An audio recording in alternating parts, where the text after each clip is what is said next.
mechanical alloying, where you have a container where you put some metal and multiple elemental powders, and then put some balls and then rotate the whole thing. And in the process, there is a lot of deformation happens. Powders get fractured, and finally they end up into a nanocrystalline state. And that's something which drives the diffusion, because you all know diffusion is driven by a Fick's first law.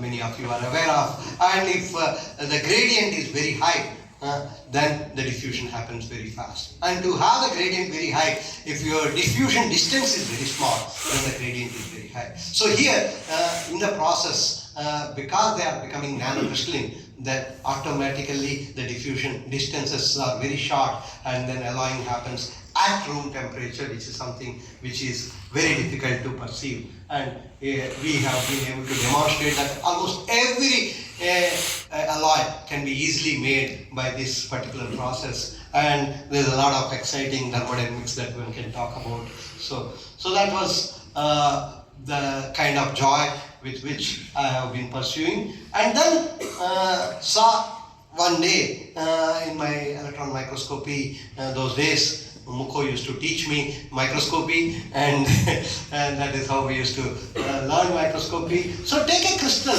and then demonstrate that it becomes amorphous just by modeling it. Okay, so slowly the crystalline material, which is very clearly, you can see the diffraction pattern, a crystalline diffraction pattern, slowly gets into a lot of defects get introduced into it, and a lot of distortions take place. And finally, the metal becomes amorphous. The diffused halo that you see in a TEM is a symbol of an amorphous state. So that something was very exciting, and I was able to continue this in a number of materials, and then demonstrate that there is a critical strain that you need to put into a material for it to become amorphous. And that changes from crystal to crystal, depending on the type of crystal, whether you have a BCC crystal or an FCC crystal, the amount of strain that you need to pump in for a crystal to become unstable at some stage, because it cannot keep on accommodating more and more strain.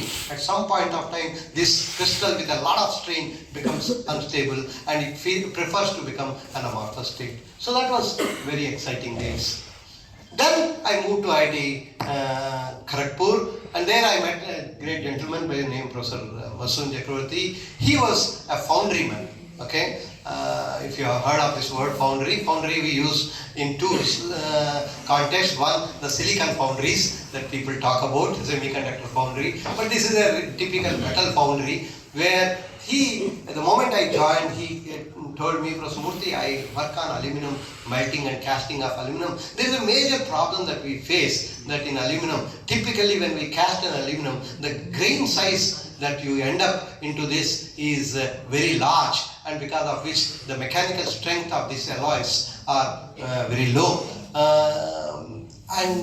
Can we think of some way by which we can improve the mechanical properties? I said, very simple, sir. You reduce the grain size, it should become high strength material. And then how do we reduce the grain size was an interesting thing. So there we have come up with a technology called grain refiners. Okay, I was more looking into fundamental aspects of what we call it as physical metallurgy, but I thought that the same physical metallurgy can be easily utilized in this to identify which kind of crystalline compounds are the right ones to nucleate grains in a particular metal, and that led to patenting, that led to technology transfers.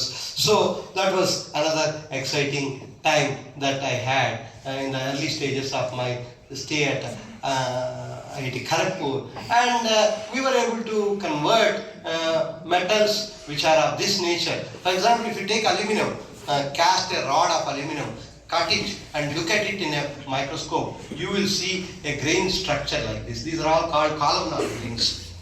This kind of grain structure does not give you very good mechanical properties. But if that grain structure can be converted into extremely fine grains structure like this, it gives you extremely high strength. So basically the way we do is we add some particles which act as nucleating sites for aluminum grain to nucleate. There you need to understand a compatibility of crystallography between that particle and the aluminum crystal structure. So a lot of, again, crystallography knowledge that I was able to use. And finally, we were able to get very extremely fine grained structures, and this has led to a lot of interesting applications and also a lot of industrial usage.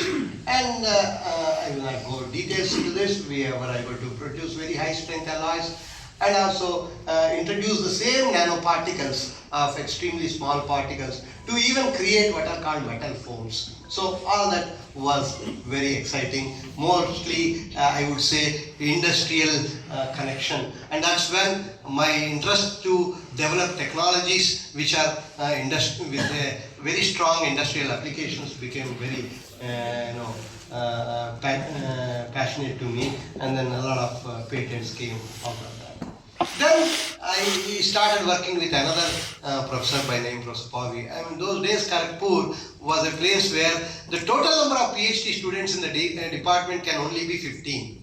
Okay, so we were 25 faculty members, so that means you have to share. Nobody can have an individual PhD student. Unless one PhD student finishes PhD, you cannot take one more. It is not 15 per year, total were 15 on any given date. Okay, so that was the time, 1992, when I joined IIT Kharagpur. It continued for quite some time that way. So all my work at IIT Kharagpur was with two great gentlemen. One was Prof. Bobby, one was Prof. Murty. I had a few students that way, a few students here.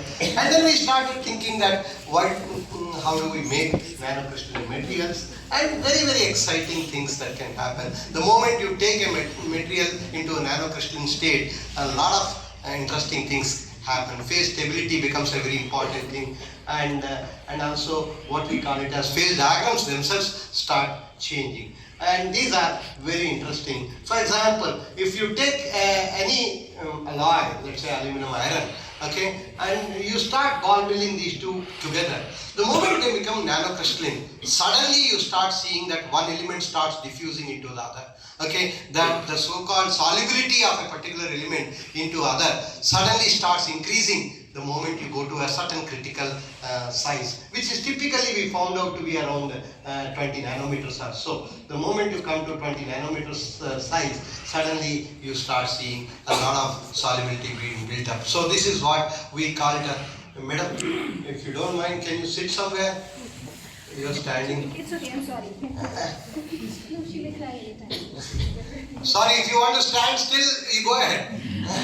I was a little concerned that you are standing. Okay? So, many systems where usually for an element to dissolve into another, phase diagrams tell you that under equilibrium conditions, the solubilities are very limited in certain systems. Okay? We may have even complete immiscibility of a particular element in the other. But we were able to demonstrate that once you go to a nanocrystalline state, you can change the solubility limits completely and be able to bring in alloys which are otherwise under normal equilibrium conditions you cannot make such alloys at all. So these are very interesting things that were exciting. This is one more such case. This is a nickel silicon phase diagram. If you look at it, there are so many intermetallic compounds in this phase diagram. But the moment you go to a nanocrystalline state, suddenly certain compounds which are formed by what we call it as non-congruent melting methodologies will become unstable. So you can only have certain compounds possible in a nanocrystalline state and which have very low interfacial energy, and those compounds which have a higher surface energy or interfacial energy become completely unstable. So a lot of exciting knowledge coming out where you start understanding what kind of phases are actually stable in a nanocrystalline state, what are not stable. So that was another very exciting journey which has led to a large number of PhDs in that particular period. Then I went to a place called NIMS. Okay, that was a time where for the first time almost most of you do a postdoc and then join a job. I did my first postdoc after almost 7 years of being an assistant professor. So that was the first visit of mine abroad for a long time. About 2 years I spent in a place called NIMS, which was those days called NRIM, National Research Institute for Metals. Anyone is aware of this place? NIMS? Okay, a few people I know. So this is, I would say, if you have not seen, if you are a material scientist,